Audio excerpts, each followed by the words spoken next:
Hello and welcome. I am Matt Roddy, and this is the Greater Prescott podcast, where we talk about, you guessed it, all things Greater Prescott. Today, I am at Founding Fathers Collective with Jesse and Grant. Thanks, guys, for finally making this happen. Matt, absolutely.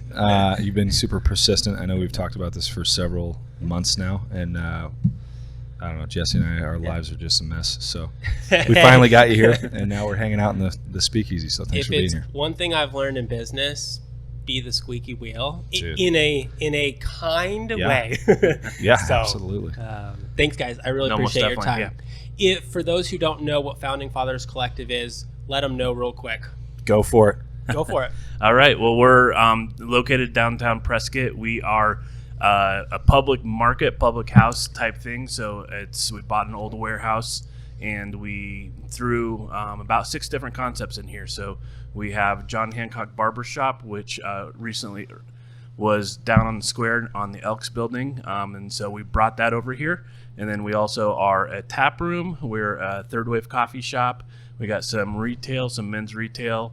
We have a functional fitness gym, and then we rent out to a jiu-jitsu studio here in town. So it's just a place where a lot of fun, cool things are happening. Just a few things. Yeah. Just a few things, which we're going to get into all that. Let's start it off. Where were you guys each born and raised? I really want to connect all the dots to why you're now here doing what you're doing. So let's spend a little time doing that. Grant, kick it off. Yeah, so my folks, I was born and raised in California, Southern California, Yorba Linda, and they moved here when I was about 4 or 5. And so I've been here since. So I grew up here, took off after high school, moved out to the Midwest, 3 years in Springfield, Missouri, and then joined the military. What'd you do in Springfield? That's where I got into cutting hair. So Okay. I had a pastor friend of mine that invited me out there, and I moved out there and spent 3 years enjoying my early 20s, and then Did you go to the Lake of the myself Ozarks? Oh yeah, Table Rock. Yeah, and my aunt used to live on the lake. Yeah. Amazing area. a beautiful area. Beautiful. I go back now and it's all sticky and humid, and I don't know how I lived there. You for realize as long what as I did. happened? Yeah. This is horrible. So then lived up in Washington State for 8 years with my wife, Okay. and That's when you were in the military? Yep. Yeah, and then she is also from here, and so we moved back in 2014. So How'd you guys meet? 2nd grade, Christian Academy. Did she move to Missouri with you? Did you guys connect? No, so we dated about a year after high school. We dated for about a year and a half, and then we broke up because I was worthless back then, Yeah. and didn't do anything with my life, and so she was a lot more motivated and driven. Okay. Women's empowerment is awesome. I agree. And she was whooping my ass in that. And so Yeah. she moved down to ASU, and she did college down there. And Okay. so I moved out to Missouri. So, and then we kind of reconnected after I joined the military. Gotcha. You got your stuff back together, kind of, I sort of? sold her on the whole lie of like, I'm going to die. We need to get married. And she believed it. So. Man, she's a sucker. Sucker. No, that's awesome. What about you? So I was born and raised here in Prescott, and just actually down the road, I don't know, a small little house over in Campbell Street, and that was kind of my born there, raised there. My biggest move in the whole life was kind of moving from one room to the next room. Wow. Yeah. So once my sister got old enough, they put us boys in all the room together. So Yeah. that was, but no, yeah. Born and raised here. Was at Dexter, Mile High, and then Prescott High School. Okay. And then after graduating that, I went out to Chicago, and I did my undergrad at Moody Bible Institute. Yeah. So got a degree in Bible from there. Okay. And kind of went down a ministry path. Mm-hmm. And so did that, came back to Arizona, started working at the Heights Church, and then working on my Master's of Divinity down at Phoenix Seminary. You are currently?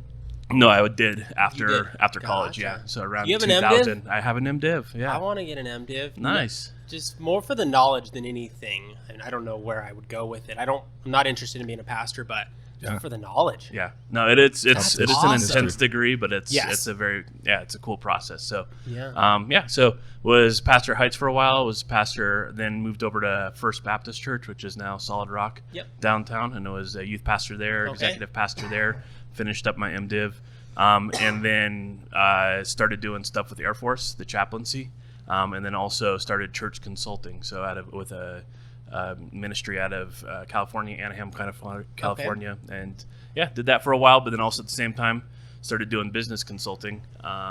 And how does that come into it? You just gave us a story of going down kind of the church trajectory, and then so how do you get into some business stuff? So very much always, I mean, both of us have our kind of whole lifespan have that entrepreneurial spirit. Okay. So I was not expecting to go in the ministry, didn't want to. I had a whole dream to get out of Prescott and go make it big in the world. Isn't that most people's? Oh yeah. Most kids' dreams here. I got to get out of here. I think so. And then we actually go out and experience the world. Like, Prescott's not that bad. Totally. So I started selling, I don't know, candy and pixie sticks and stuff out of my backpack when I was, elementary school. In junior high, turned the market on it. It was like cocaine back then for like second graders. Oh yeah, absolutely. I would go down to the Cornet and buy like the 100 packs of pixie sticks for like $3 and then sell them for 10 cents. Those are awful. They were great in second grade though. Over at Dexter, and had my little industry going. In middle school, bought some vending machines and started doing that around town. Wow. And then just always held some side hustles, some side jobs. Yep. Bought my first fourplex out in Prescott Valley my senior year of high school. And kind of was just wanting to, reading all the business books and Rich Dad, Poor Dad and all those things and was going to kind of just go down that route. But real quick, that book. #1 in the world. Number one. Like that was the one that was transformative in my Yep. entrepreneurial spirit. Wow. Yeah. If you haven't read it, Rich Dad, Poor Dad. Yeah. No, it is. It's really good. And so, but then the senior year of high school kind of had a religious and a spiritual experience and felt called into ministry. And so, but had struggled with that a lot because I really didn't want to do that. And I had all my entrepreneurial dreams. And so made some deals with God and like foolish young person would. But I mean, it has worked out. So I've held really two parallel lives, kind of a ministry path, but then always had the entrepreneurial path. Yep. Bought that fourplex in Prescott Valley in 1999. No, okay. But it was when everything was blowing up in the early 2000s. And so, sold it 4 years later for double what I bought it for, turned that into some other things. And great. So kind of just walked down those two paths, and still have my feet in both those paths. Really? And so I still do some church. I'm a pastor of a local church here. Okay. It's actually a house church network. Okay. So in my church consulting, really kind of found a heart for the people who feel a little bit beat up by the church. It was like, hey, we really love God, we love this whole thing, but I just don't want that institution. Yep.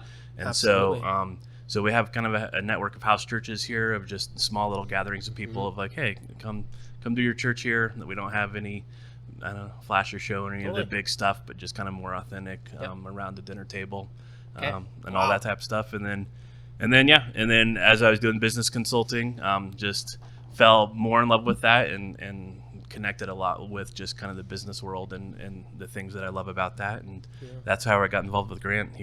How did you guys meet? Well, so his wife, me, and my wife have all known each other since second grade. Yeah. And then Jesse was 2 grades above us, so we knew each other from like high school days. And then we,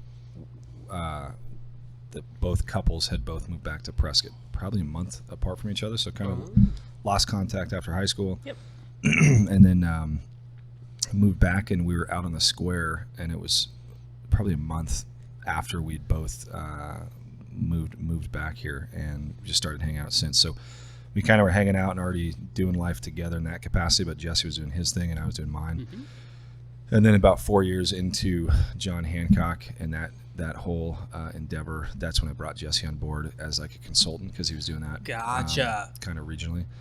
And so he within that first couple months of working together, we realized like, man, this is pretty fun, and there's a lot of strengths that he has I don't, and vice versa. So we ended up partnering, and then we bought this building, which is 218 North Granite Street for all of you people out there that want to know where we're at.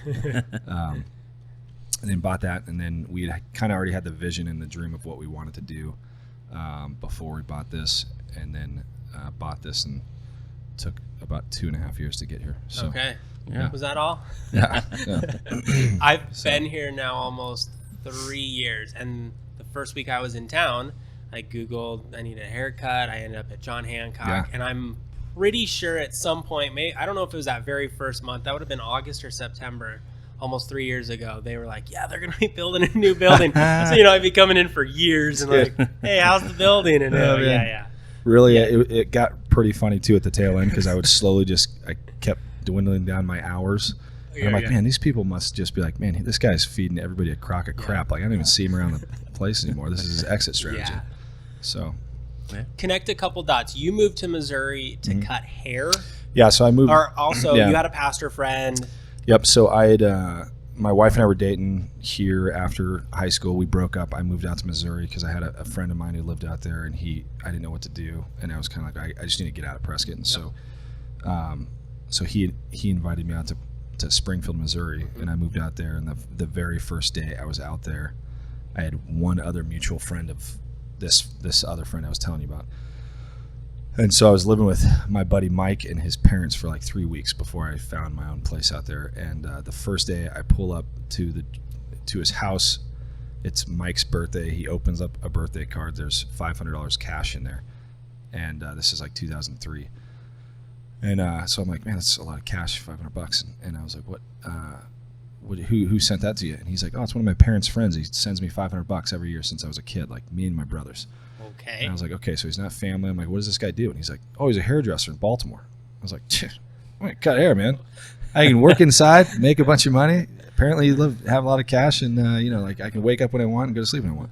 Okay. And I'm around pretty girls all day. Yeah. And so that's literally what I did. Yeah.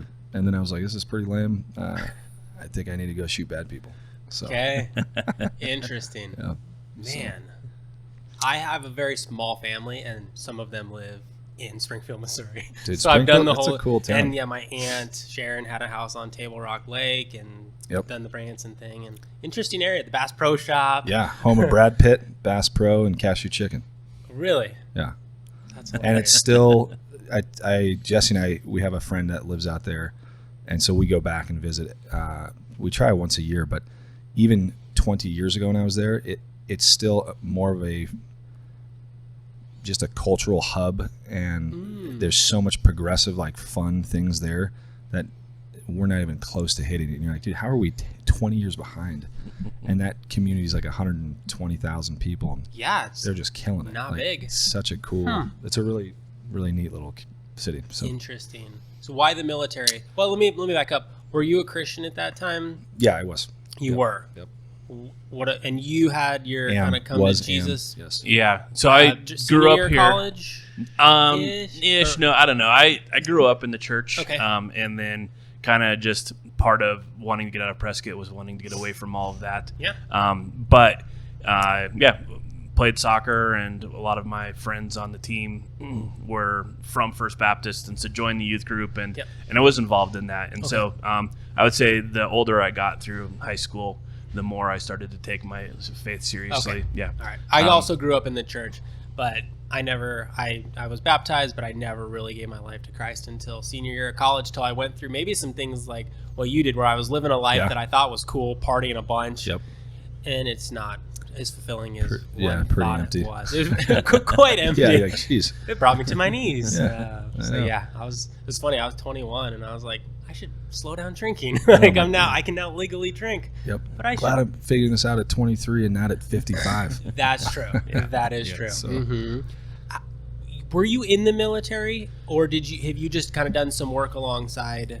No. Yeah. So I was not in the military, okay. And so that came later in my whole journey, and it was kind of just because I came kind of backwards into the church. It wasn't my big goal, and all that. I was never a total great fit because I have that business mind, and a lot of churches aren't run really well, and there's like, hey, and if we're actually trying to like touch people's lives, the things that we're doing aren't actually being very effective. Like we're hurting a lot of people, and I was kind of always that person on the staff. Okay. And so that's by the way, every church needs someone. Kind of needs that, and that's where where I enjoyed consulting. I was good consulting with churches because it's a little safer when that voice comes from outside than when it's one of the staff and kind of that internal. Yep. But people when hire consultants. Yeah, 100% from the outside. Yeah.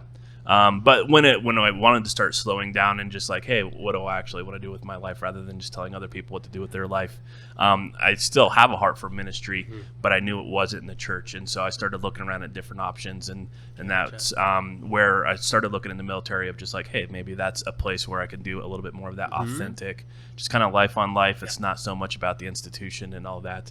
And so that's when I joined the Air Force, Okay. and just did their chaplaincy program. So they pre-commission you as an officer. Okay. You go through the commissioned officer training. So it's the easiest boot camp in the whole world you ever want to. They make your bed. Look at this. Yeah. You wake up, leave. They make your bed for you. Apparently. Yeah, I was all worried about like Seriously? boot camp in my dude. mindset. That I'm happens like, in the military? like, Happens all in the right. Air Force. Yeah. Apparently. So I did. I woke up the very first morning and like they're my like, gosh. and I'm like, get up because like, okay, here comes boot camp day one, and I start making my bed, and the maid comes in and she's like, no, that's my job. The Like, maid. you go do your What is thing. this? Like, don't take my job from me. And I'm like, okay, this is gonna be a little How bit old different. were you when you went in? I was 20, late 20s, 27, Okay, so on 28. the older yeah, side, and yeah, you were early. I went in at 23. 23. Yeah, Okay. I turned 24 in basic. Yeah. Okay. yeah. Yep. Wow. So, but I did it's- not have anybody making my bed. as they say, got an the army belt. an army grunt ranger has Yeah. a very different experience. So And you did 8 years, Grant? Yeah, so 8 years, and I'm still active in the National Guard as well. So Okay. I'm at 15 years right now. Thank you for your service, guys. yeah, You bet. and then I did 5 years, just in the chaplain program. Yep. And then got out. And so I did. My wife is also from Prescott, and so like Grant said, grew up here. She's a couple generation Prescott person, but Okay. we met at Mile High Middle School Yeah. and dated in high school, and through college, and Wow. got married. Yeah. Okay. And so came back here, and but we were, between consulting and then kind of all my little side projects and just everything like that, and then military, we were everywhere, all over the world, and we started to get to that point where it's like, hey, let's settle down, let's put down roots, Yep. and the military wasn't everything that just. There was like hey, it's not the church institution, but it ended up being a whole other institution that was not just the greatest fit. And so, but every time we came back to Prescott, we just loved this place, and Yeah. our families were here, and we still had some investments here, and just like, hey, that's our place. Yep. It Let's really put the is. roots down. Yeah. So All right. Lead us into John Hancock Barbershop. When did that start, and kind of how did that come about? Because that takes us into where we're at. Yeah, so my last year on active duty, I happened to, I think I just got back from a deployment, and I was home with my wife in Prescott, and I was considering, kind of like on that verge of, okay, if I re-enlist again, it's pretty much with the intention of staying in, and I was trying to look at the possibility of a different job, kind of the next step up in the special operations community. And so that was one avenue, and then the other avenue, I was here and I was looking around, kind of like, okay, if I move back, what can I do? And so I started I called all the barber shops in the area because I knew I could at least get back into cutting hair immediately. So I called all the shops and then called a bunch of the salons, and kind of took the notes I had and put it away in a drawer. And then that last year, my life in the Army just went and tried some stuff, didn't work out. Okay. Moved back to Prescott, and then I was cutting hair at a salon here in town with the intention to open up a barbershop. And so I'd already had the name and like everything I wanted to do prior to moving back. And I was working at Nyla D's salon here with Jenny Bacon, and I told her from the beginning, like, hey, this is my intention. I'll work for you for a year, and then hopefully at the end of the year I'll have a barbershop. Yes. So that happened a lot quicker, probably within the first 2 months, and Wow. I bought a barbershop from a gentleman that was retiring, and I'd called the barber board to figure out kind of what my next steps were on how to do this properly. And the gentleman was like, oh, you got to check this guy out. He's like, he has his shop is all reservation. It's kind of like the best shop in the area. And his last name is like something Hancock. And I was like, perfect, because I already had John Hancock. So I give the guy a call, go in and see it. And it happened to be the same shop on my list of kind of hit all the criteria of like, okay, if there was any type of competition, this is the shop that does appointments. This is the shop that charged the most. This is, whatever the criteria was at the time. So ended up buying that business. And then a good friend of mine from Missouri, when we used to hang out and cut hair out there, him and his wife and kids moved out about a month and a half later. So that's Damien. He's still here. Yeah, he's got my awesome hair. Dude. Yep. And so Damien and I started John Hancock from the beginning. Okay. So it was two of us, 2 chairs. He moved out, like I said, about a month and a half later, and then I just started blowing and going. So turned it into 4 chairs, then moved it down to the Elks Theater. Yes. Went from 4 chairs to 7 chairs, closed down the first location. So in the first 17 months, went from myself to a staff of 8 in about a year and a half. Jeez.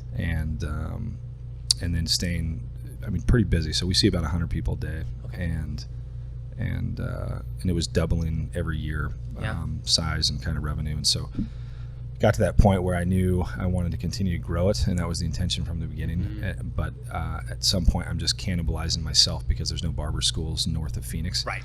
So the talent isn't there. Mm-hmm. And then it was like, okay, well, if I grow, the logical step would be Prescott Valley. What does it look like? And so that's where Jesse and I were already hanging out quite often anyways, but I brought him in on the consultant side to give a new, fresh perspective. It's always helpful to have somebody come in and speak into what you're doing and get Definitely. it, because you're always just spinning your own wheels, but when you can have somebody else speak into it and look at stuff from a different perspective is priceless. So, and we ourselves do that now. We have 3 or 4 different individuals that we trust that are at professional levels, several years ahead of us, that we sit down and talk to on a weekly or bi-weekly basis, just to kind of help, coach and mentor. Mm-hmm. So, have you heard of a company called McKinsey? I have a consulting company. Is that local or? No. It's like a multinational, multi-billion-dollar consulting company. They're like the best in the world, Awesome. and that's what these Fortune 500 companies do. Yeah. They need help, but they need it from the outside. And so, if you're a business owner who needs that, go get it. So you need it. Yeah. Yeah, you become incestuous and very homogenized if you're just kind of tooling around in your own head or your own organization. Exactly. And a lot of small businesses, they start out with a 1-year business plan, and they could go 10, 15, 20 years, and most businesses are still operating off that first year business model. So they don't really have, they never really set themselves up for their own success or growth or what it looks like with a buyout strategy or forward momentum and trajectory. Well, I think in your example that we're going to go into, you had John Hancock Barbershop, and you eventually realized, I want to grow, but I can't do it doing a barbershop. Yep. I think you didn't say it explicitly, that's the point. And so that's where the collective comes in, I think. Yeah. So my wife and I we'd looked at a couple other places doing something similar, but really just the bandwidth wasn't there. And so when I brought Jesse on board, that's when it was like, okay, this is a lot more tangible. It's real. A lot more strengths he possesses in those in certain specific areas that I just don't have. And then it was a lot more enjoyable to work together as a team and make it more fun. Business is a lot more fun if you're just doing it with somebody else too. So especially fun. someone who's complementary. Yeah. Steve Jobs and Steve Wozniak, two completely different people. Wait, who's Steve Wozniak? Yeah, whatever. Okay. Just kidding. Yeah, that's how it's how a lot of these businesses got started. Yep. Okay. Yeah. Most definitely. So, well, bring us forward to the collective. Okay. Kind of where does that all come from, and then 2.5 years of putting it together. Yeah, most definitely. So when Grant brought me in, that was, kind of obviously as a consultant, you come in and those are your first questions are, one, who are you? What is your business? What's the secret sauce that you have right now? And then where do you want to go? And those were kind of our 2 things. And so most definitely he kind of knew, hey, here's where I want to go. And he wanted to grow business, and he wanted a business that was all of that. But probably the more important question was just like, hey, what is that secret sauce? What is it that you're passionate about? What is John Hancock? Obviously it's cutting hair, but there's a lot of places in town that cut hair. Why are people coming here? Or why would people want to come here? And that's probably more so where we connected, because I don't know, Grant's just dream, and the dream of what it is all about community. And it's about just I would say on a personal level, but then also just kind of like a society level, but in a leadership level, just seeing where the world is at and people becoming more and more isolated and pulling apart from each other, and just all of that. But then also coming from the military and the camaraderie and just the community that's there, and seeing how many people lack that. And so that was just a lot of what he cared about, was like, yeah, hey, we're going to cut hair, but more than that, like I want to provide a place for people to connect. Like, you can get your hair cut anywhere. Oh, yeah. You can get a beer anywhere. Yeah. So what makes you different? Yeah. Yep. And that was the shop that he had. It was, I mean, people came and they would hang out for 2 hours after their haircut and just hanging out and talking, and people loved it. And there was building a community there, and just a lot of relationships and connections happening. And so we started talking about like, hey, how do we reproduce that? Because that's what we're really passionate about, more than cutting hair. And with that, like, to go take that into other places, we started running the formulas of like, okay, we do have to charge a little bit more, because I mean, we're looking for that higher end barber, we're looking for a really cool setting, and things like that. And it was just really, really hard to pencil a shop like that, where you don't have an owner who's grinding it out for a couple years, willing to do it. If we're going to go start a brand new place, we needed to start with 8 chairs and a really full staff, and that just got really expensive, and all those type of things. And so that's kind of when we pressed pause and like, okay, well, if really what we are passionate about, if what we're trying to reproduce is a culture, it's a connection point, then what else could we do to do that? And that's when we started dreaming about this, of just and it was something that was in the back of his mind always anyway. He's like, it doesn't have to be barbering. Like, he liked barbering, he knew it from before, but he's like, really what I enjoy here is just building the relationships, helping people connect with each other, and then building a community around that, and then pouring into the community and everything. And so we just kind of like, hey, what are the things that people naturally gather around? And so there was the barbershop idea, but I mean, we just kind of look out there as like, hey, the things that you see here is they hang out at a bar, they hang out at the coffee shop, they hang out at the gym. And so let's take those things, let's all throw them in a building and just try to see if we can build a really cool community Sounds around pretty random, but yeah. There's some intention, like absolutely, stuff in the morning, midday, evening, something where all of us pretty much participate in some level. Each of those, or one of those throughout our week or our day. So definitely. And so I would say that's kind of what drove this, and the whole collective idea was just like we love and we believe in the idea that we're social beings. And we're losing that as a culture, we're losing that as individuals, and it's way more than a marketing thing for us, like that. I mean, luckily it's working out on the marketing thing, where people are looking for like a place to connect, and they're looking for just a community to have. But like, we think it's just important to the human experience to provide that for people, of like, hey, here's a place where you can come make connections, here's a place you can have community. So we just started dreaming and scheming of what that could be, and designing a place, and say like, okay, well, if we're going to have a bar, how do we actually build that with community in mind? And so we do the self-serve tap system, because we wanted to take like kind of, I mean, with what we did, of just like, hey, how can we make it more like the backyard experience, where like this feels like somebody's house, rather than you're waiting there and you're either flagging down a waitress, or somebody's always coming to you, and so it takes you out of that zone of connection and community. It's like, actually, no, hey, all the cups are right there, you just go pour yourself a beer. You kind of own your own experience here. To build kind of that whole thing around that, of like, hey, how do we create a community hub? So Man. What other communities type of ideas have you implemented here, kind of to bring people in? We're doing music, of course. I mean, the gym, jiu-jitsu is a huge one. So our buddy Rob Johnson owns the Jiu-Jitsu Academy next door. And he's just got a massive influx of kids and adults and different classes he gives. And so, of course, with everything he's offering and doing, he's really doing a great job of instilling characters and value and discipline, and kind of everything that you can kind of get from that kind of level of martial arts. I know he just went down to Dallas to like an international competition, and he was telling me last night, I was like, dude, that's pretty awesome. But he rolled against a 7-time world champion, and he almost almost beat the guy. Okay. And he was like, dude, and he's like, I didn't train that much, but he's like, the reality is that we did 3, he rolled 3 times against the guy, lost, but he's like, I know now what I need to do, and he's like, the fact that he is beatable, and I know I could probably do that, shows me that what we're putting out here in Prescott is actually world class. It's top notch. Yeah, and he was telling me yesterday that he is one of the Gracie brothers.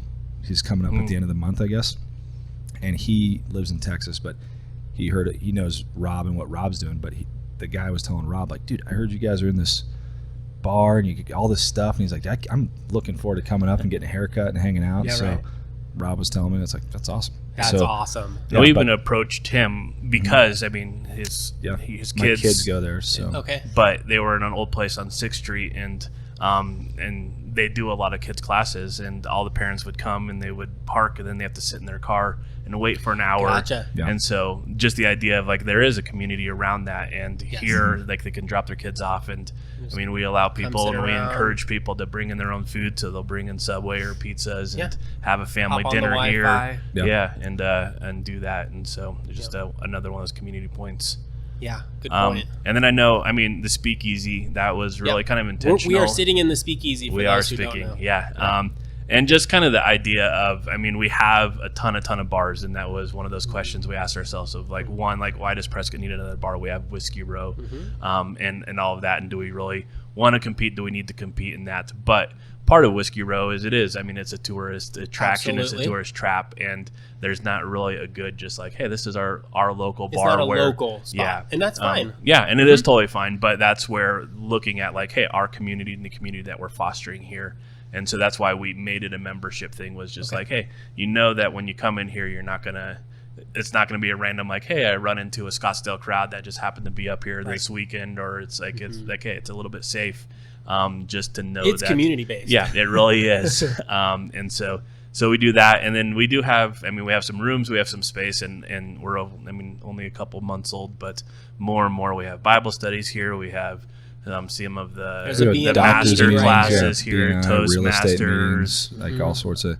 We have more and more staff, just like they'll do their staff meetings here. They'll come down here like, hey, let's just grab a drink and do our staff meeting, either in the morning with coffee or the afternoon they'll end their day and stuff. So it's kudos to you guys. That's the best. When all of a sudden your spot becomes just a great spot for said business owner or just said people in the community to come and hang out and spend time. Yep.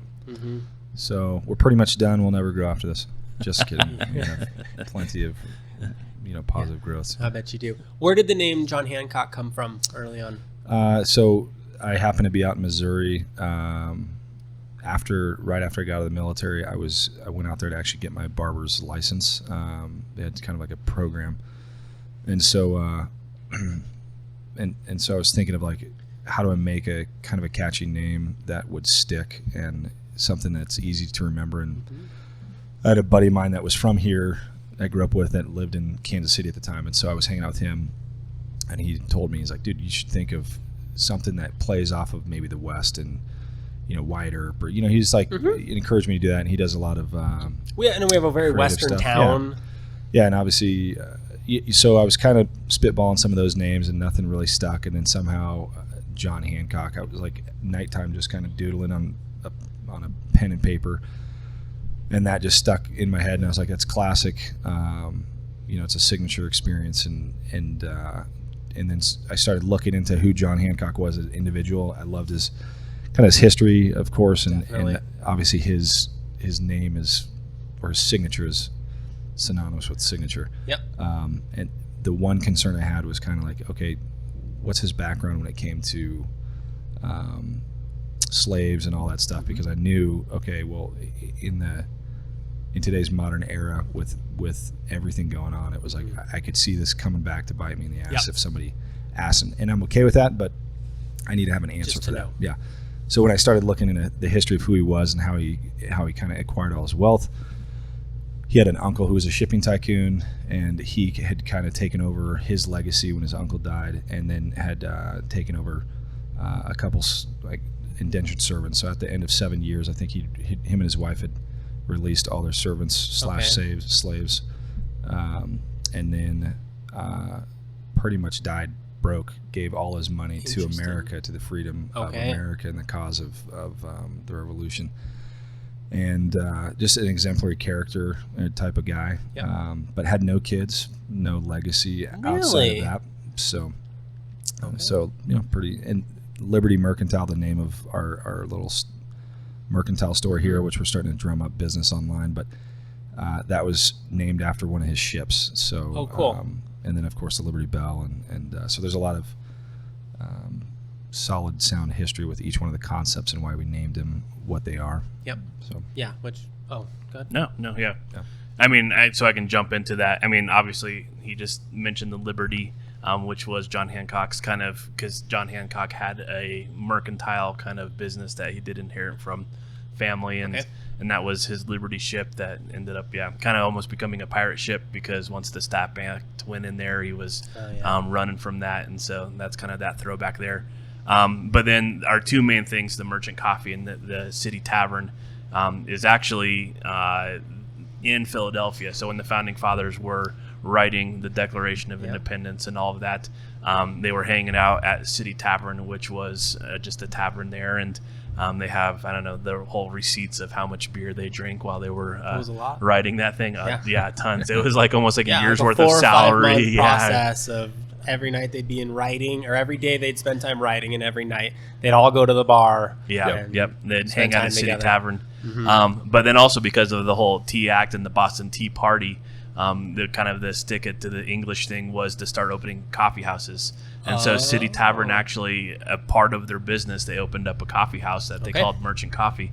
And so when we were just kind of doing the research of like, hey, if we're going to open up a tap room and a coffee house, what do we name them? And so that kind of just really fit. And so the very first, so a lot of the actual Declaration of Independence was written in City Tavern, and then the first time it was ever read publicly was in Merchant Coffee in Philadelphia. And so, so that's kind of just our connection and just that. And obviously there's the side of like, we were both in the military, we are patriotic, but kind of, I don't know, with that, and then also with the barbershop and all those type of things, like I don't know, even with community, like this part of that whole isolating things where like we are pulling ourselves apart, and there's a lot of good things that we're letting go of, and there are some good things that we are letting go of, but there's also or bad things that we're letting go of, rightly so. And with like the masculine culture of the barbershop and the patriotic, and there's some things that are okay to let go of, but then sometimes we see that like we're pendulum swinging a little too far of like, hey, let's just throw everything out.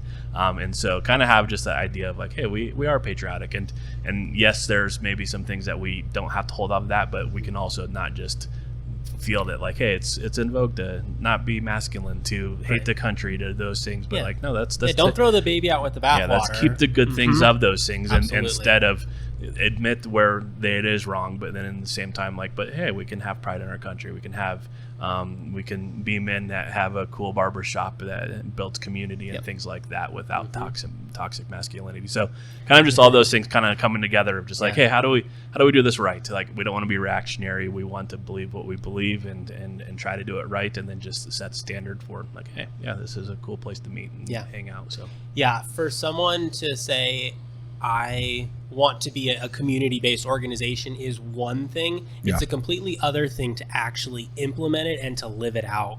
And I think that's what you guys have started to do, and that's your desire to do long-term. You're not interested in putting on a facade. Ever since I've known you, there's no facade. Like, you just I'm Grant, and that's what this podcast is all about, is just getting down and dirty. Like, what are you guys really all about? Now people could say you just opened, and well, that's fine. Wait in 5 years. It's going to only be better for the community. Oh, yeah. Because that's your heart. Yeah. We're already looking at ways to add on to the current spot we're at. Great. So, I mean, we have a pretty good sized back deck area, patio area, about 3,000 square feet. We're adding another area, some fire pits. So, just doubling down on like who we are at our core values and what we stand for, which very much is community, connection, and care. Okay. Jesse, I had to write that down. Remember that? I make it a point to forget it and keep him on his toes. And when he's like, dude, this is what we're about. And tell him I don't know what it's about, what we're about. But yeah, so And you know, I think one of the things I do appreciate, I remember when we were building this thing, one of the questions we had to ask ourselves, you know, because we both have wives and they're both strong women, and you know, they complement us very well, and really this thing wouldn't happen without them, and they're just as much partners in this as we are. I believe it. But a lot of the, I wouldn't say the pushback, but questions we had from some of our friends that are men and their wives, or some of the ladies in the community, was, hey, are you guys building like just a country club for guys? A big man cave. And it was like, no, you know, I mean, like, we're not, you know, this place. On that note, my wife's been here more than I have. Yeah, dude, there's so many women that come and here. It's her awesome. Girlfriends. And so many ladies are just like, thank you so much for building this place. Yes. Like, we love coming here. We love how it's built. You know, I agree that it might sound like a man cave, Yeah. but you walk in here and you'll realize it's absolutely not. No, yeah, and we've hosted several women's events here, Oh, yeah. so that's not about it. I think the reality that, and when we were discussing this internally, it was like, at the end of the day, we're a couple of dudes, and this idea came from our minds. And if that makes it masculine and misogynistic, well, whatever. I mean, if you're a female, you can dream up your own this concept and go figure out how to do it yourself. Yep. You know, or whatever, you know. But it's like, all I got to work with is my man what mind. God gave me. So and his man minds. Yes. And then our wives telling us we're retards. Yeah. One of the things as you guys talk, and it connects to the first time I ever walked into this place, was your attention to detail. Not just in the building of the building, but in the building of your ethos of what you're really all about. And I'm proud that you guys have put in so much time to the details, because at the end of the day, I mean, you as a business consultant can probably speak what the devil is in the details. I mean, it's just it's so vital to get down and dirty and nitty gritty and like, why should we put this light up here? Why? Well, because that one didn't fit. It just doesn't fit kind of who we are and what it's about, but that one does. It's your brand. I mean, you can speak to it as a consultant. Yeah, I mean, and that is our three core values are the connection, community, and care. And obviously, we talk a lot about those first two, the connection, just kind of like building those one-on-one connections and fostering that, and then leading to a place where people have community and can build community, and that we can pour into our community. Yes. But like that care is our third one, and that really is on two different sides. One is just like who we are as people, that we do believe if you're going to do anything, it's worth being done right. Yeah. But mostly, and a big piece of it is because we care so much about those first two things, the connection and community, that like we don't want anything that we do to distract from that. We actually want it to pour into that. Yeah.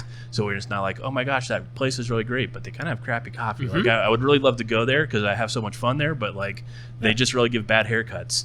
And so I mean, to never have any product or any experience that we have here detract or take away from what we're really about, is building those connections and community. And it really is. I mean, and it is hard. It's like that's kind of what sets you apart in business. Like there are a lot of people who can do a lot of things, but like to take it that extra level, it's it's running cutting 2 minutes off your mile is really, really easy when you run a 15-minute mile to run a 13-minute mile. But like to take it from a 6-minute mile to a 4-minute mile, like that takes so much more work. But like that's what sets you apart as an athlete, and I think that's what sets you apart as a business, is when you take that extra effort to put effort into everything, to ask okay, how is everybody going to be walking into the space? What are they going to be experiencing?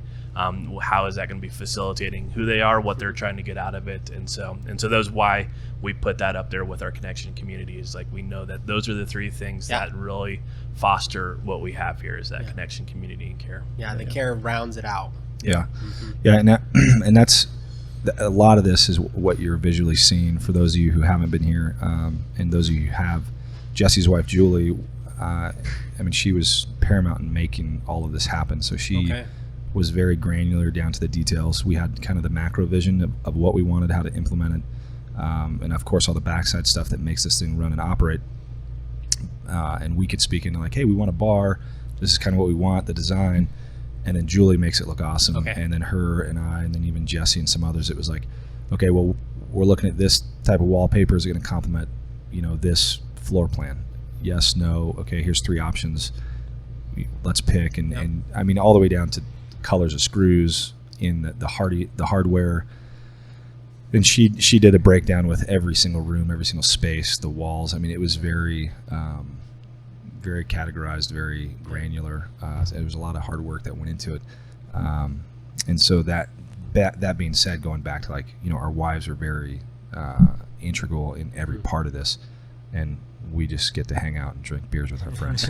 So, does your wife have this type of background? Yeah, so she went to design school. So her mom was an interior designer, and then she went to design school in Chicago. When I was at Moody, she did that. And then her dad is a contractor here in town, and so she just kind of has that in her blood. Yeah. But made her dad happy, because when they went to design school, they're just like, no, dream about like floating buildings in the middle of the everywhere. But she's really good at like taking I grew up in construction. I know what it actually takes to put a place together, but she really does have a great eye for design and how people experience space. So she's been doing interior design for a while, a couple architects here in town, and then for a couple years with a design crew. And so the place is stunning. It truly is. I mean, attention to detail.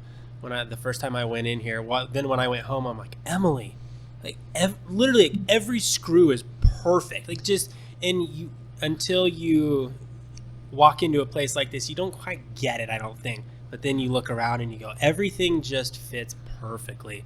So kudos to all the hard work. If you talk to my wife, if she hears this, she's going to tell me how that's only like 70% done. I know, that's what they all say. It's still the work in progress. But we are very, very happy with where it's at right now. And we do believe it's only going to get better as we just live in it more and experience, and we can ask ourselves of like, hey, what is that experience? How do we foster that community? Then how do we design the space around making that a reality? As far as like, even so many people are enjoying the back patio and they're sitting out there with the fire and open up the garage doors, and as it gets warmer in the creek back there, and so it's like, hey, let's just create more space out there. And how do we expand on what people are, what they like about this place? So awesome. 2 more sections before we wrap up. Yeah. What is it about Greater Prescott that keeps you guys here? So I'm going to do a shameless plug because I'm running for city council. But you know, we've talked about it with a lot of our friends and peers that have either grown up here and have kind of boomeranged back here, or individuals that have moved here. I think really it comes down to like the core values and principles of what Prescott actually encapsulates as a community, and what that really means in today's modern era. And I would say, and I'd say it pretty confidently, there's probably maybe 10 communities like this in the country that are this size, that still hold true to some semblance of our core values as a country, and collectively want to draw that out of the people that live here. And I believe as citizens of our community, like it's our responsibility to carry that out and live those values. And we're only going to be as good as we actually are. Right. You know? So if we don't actually step up and be better, it's not going to happen. It's not going to happen. You know, so I think that's the biggest draw for me and my family, is like there's so many good people that actually live here. You know, and it collects some very interesting people, and we all know it. You know, there's a lot of really cool people here. So it's amazing. Yeah. Yeah. I know for me, I mean, I love people. I'm very people oriented. I'm very relationship oriented, and Prescott has that in a way that a lot of other places didn't and don't. And I didn't really know that growing up here. But then you go and you live in a city, or you go experience other places. And I know I even did a half a year in Phoenix in an apartment complex. And in that whole year, like I met, their door was like 3 feet away from mine, and I couldn't get to know the people. Yep. Like they almost looked at you weird if you tried to say hi, and they're like, what are you trying to sell me? Right. But I think there is a heart of Prescott that is just like, hey, people here understand and appreciate community. And I think it is being tested, but I think that's okay, because I think that's where we as a community can stand up and own that and say like, no, hey, we're gonna stay true to who we are. Yeah. Like we're gonna put people first. We're gonna pour into each other. And so I know that whole heart of just like that we care about people and that we want we want people here, and I know that not everybody does, but like I'm a big fan of, like, I love it when people move here because they've seen that, and what drew them here is also inside of them. Yeah. And so if those type of people are like, wow, that place was so friendly, and I want to go live in a friendly place, those probably are friendly people. Yep. And so just that idea, I think it gathers people, kind of have that heart of just like, hey, it's a cool place that we can experience together, that has a cool downtown, it has cool trails, it has good restaurants, and just it's drawing a place of community where people like to wave, they like to say hi to each other, they like to help each other out, and somebody's broken down on the side of the road, like constantly you see people stopping and helping them, and you read stories on Facebook of people helping each other, and I think that's the real identity of who we are. Even in a crazy world, that there are people here who love each other and love this place and want to be a part of the community and want to be a part of that, and they still care. And so I don't know, that's for me, after going a lot of places and experiencing a lot of places through military, through consulting, of just like, I think that's a secret sauce. It's something cool that this community has, where that we do care. We care about each other. We like to connect with each other. We like to be human still. So I would agree. I would add to that I think our town for newcomers is fairly polarizing. I think a lot of people just love it. They love that friendly connection, and then other people are like, I can't believe this exists. It's not something I'm interested in. It's amazing. That's one of the things that I think continually builds in my mind, is just how friendly it is here, and just that I'm now getting used to it. But I think a lot of people come here and go, where'd you move wait, from? This is just down in the valley. Okay, yeah. But like this place is friendly. That's weird. Like, you see people in the grocery store time after time, and now you can say hi, and you just can't do that other places. Yeah, and I think you definitely get a lot more authenticity with the connections you make, and it's not like people are always going to approach anything with some level of their own caution, personal intention or what they can get out of certain things, but I don't think it's so apparent here as it is down in the valley or some of these other cities or communities. I talked to a lot of friends that transplant here, and they're like, dude, I always felt, coming from whatever type of career they had in another location, like everything is just so fake, and there's always an angle being played, and you're always keeping up with the Joneses. And it's here, there's definitely one of the things I like to say is there's just not a lot of pretentious people. There's a lot of people that have done very well for themselves that move here or live here, but and people just don't it. like wearing it on their sleeve, and they just want to be the normal guy that's just or the normal lady that's just here doing their thing. And then you find out, like, oh, you created so-and-so, or you did what? I met a gentleman who was a world financial controller for Intel for 20 years. Yeah. Like all day, every day, you just run into people like that. And he just the nicest, most humble guy. His wife's a local business owner, but you would never know. Yeah. And I really like that about our town. Yep. Yeah, there's so many people like that here. So it's cool. Good. Yeah. All right, last section. All right. It's a rapid-fire question section. You may have more than one answer, so just answer with whatever comes to your mind. All right. First question, what's your favorite thing about Greater Prescott? The people. Yeah, the people. It's the number one answer every time. What's your favorite restaurant in Greater Prescott? Right now, Farm Provision. Yeah.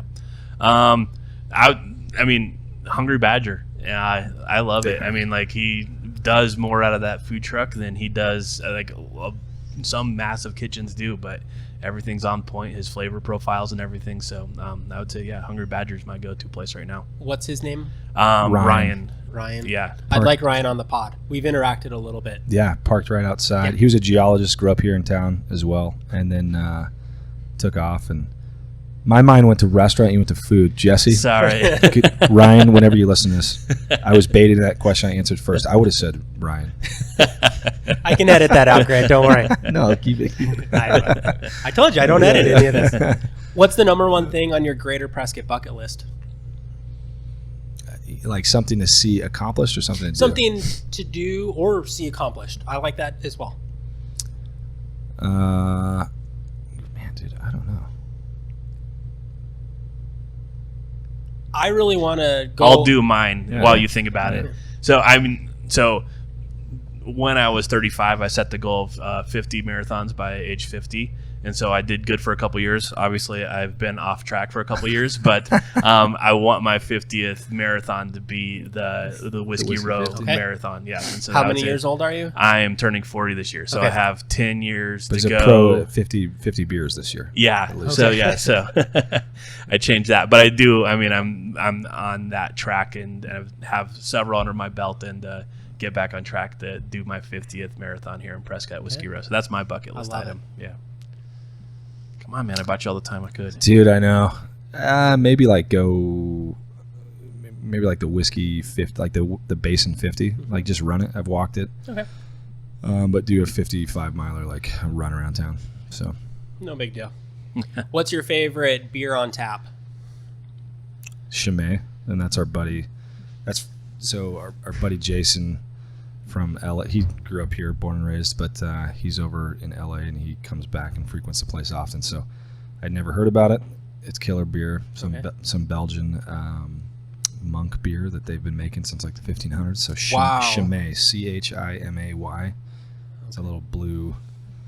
I hate Belgians, and it's a really good one. I mean, I'm This Irish, thing's filled and with it's it. almost St. Patty's Day, so I have to say Guinness. But then I also have to, just because a fun story. We Father Jeffrey from the Orthodox Church, we asked him to come and bless our building before we were open and all of that type of stuff, and so and what he was going through and blessing the whole thing, and we ended out here in front of it. But while we were doing that, the tap and system people were here and they were installing everything, and all the screens were kind of just like generic, like water and things like that. And while we were doing the prayer, it turned on for the very first time, and the first screen that came up was Guinness. What? And so we were all praying, and then when we opened our eyes, Guinness was there, and it was just like, hey, the water turned Thank into you, Guinness. Father. Yes, the very first miracle of founding fathers. But Guinness holds the place in my heart. So, Okay. yeah. What are 3 words to describe living in Greater Prescott?